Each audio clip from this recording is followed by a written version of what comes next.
Crash Bandicoot, probably one of the original PlayStation's greatest hits. Along with Spyro, this series took on Nintendo's mascot Mario, as well as Sega's mascot Sonic, and didn't hold back one bit. This series was huge for the PlayStation and really made an impact on the video game industry.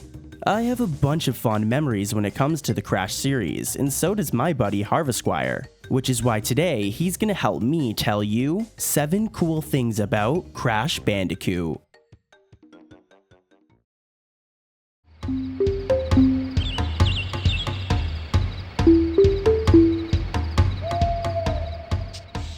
Thanks Corey, and let's kick it off with number 1. Crash was originally planned to be named Willy the Wombat and was going to be presented with a much bulkier character design. Other names for Crash that were pushed by Universal Interactive Studios included Wes, Wozzles, and Wizzy the Wombat. These names were seen as family friendly, however Naughty Dog strongly opposed these names and he was eventually called Crash Bandicoot after Naughty Dog threatened to leave the game's production over their right to name the character. The name Crash then arose because of his tendency to break crates. Thank goodness though, because I could never imagine our beloved Bandicoot being named Willy. Just no. Yeah, I don't think I could picture him being named Willy either. Anyways though, here's number 2. Let's take a second to imagine the first Crash Bandicoot being played on a Nintendo or Sega console. Wouldn't that have been cool? No, it wouldn't have been cool. Well, at one point, Naughty Dog was actually considering this. They also considered developing for the Nintendo 64, but decided it would be far too expensive to publish games on it due to their cartridge-based system. Naughty Dog eventually decided that the original Crash Bandicoot games would exclusively be released on the PlayStation because, well, the PlayStation's pretty awesome. Yeah, the PlayStation is pretty awesome. Here's number 3. Wouldn't it be awesome if we got a Crash cartoon? Well, Crash Bandicoot was originally going to have traditionally animated cutscenes, but these cutscenes were unfortunately never implemented into the game due to a bunch of reasons. The main reason though was because of Sony's 3D agenda. Sony felt a 2D cartoon would be out of place on a 3D platformer. Clips of these animated cutscenes are not the easiest to find it seems, but they were set to go for a Saturday morning cartoon approach.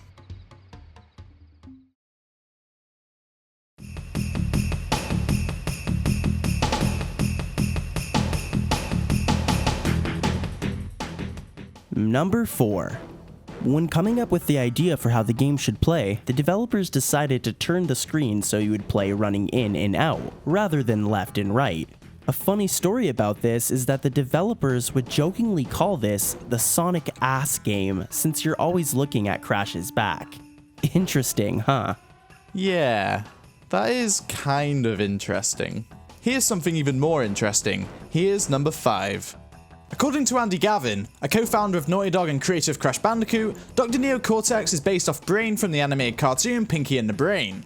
Here is a quote from him telling the story of the other co-founder of Naughty Dog, Jason Rubin. I remember it clearly. The 4 of us were eating at this mediocre Italian near Universal and I had this idea of an evil genius villain with a big head. Jason had become very fond of Pinky and the Brain and we imagined a more malevolent brain with minions like the Weasels in Who Framed Roger Rabbit. A villain all full of himself, unable to conceive of ever doing anything the simple way. I put on my silly villain voice and intoned, if you have 3 neutrons between you, you couldn't make a triangle. With this attitude, his name, Dr. Neo Cortex, popped instantly into our heads.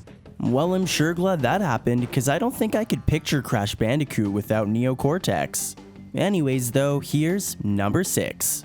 This one's a bit random, but I've always thought it was kinda cool. In the Game Boy Advance games Crash Bandicoot Purple and Crash Bandicoot The Huge Adventure, when the player leaves Crash idle for a long period of time, he will pull out a Nintendo Game Boy Advance and start playing it.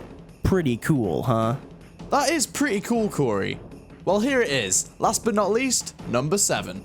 There was actually a Crash Bandicoot manga series made in 1998. It was entitled...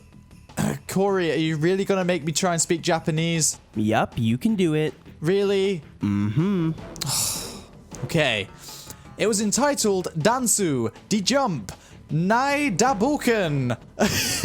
It was entitled Dansu, Die Jump, Na Daiboken, or Dance, Then Jump, It's a Great Adventure, and it was written and drawn by Ari Kawashima.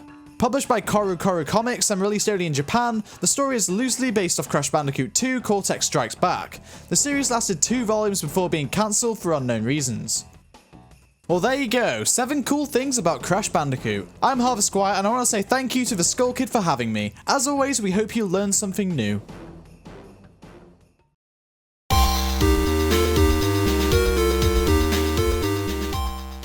guys, I really hope you enjoyed the video.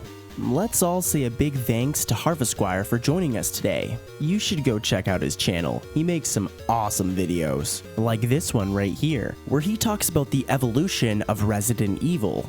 I've also left one of my videos here in case you want some more 7 things about. This one's on Zelda. And hey, once you're done watching those videos, don't forget to subscribe. That way you're updated whenever I upload a new video.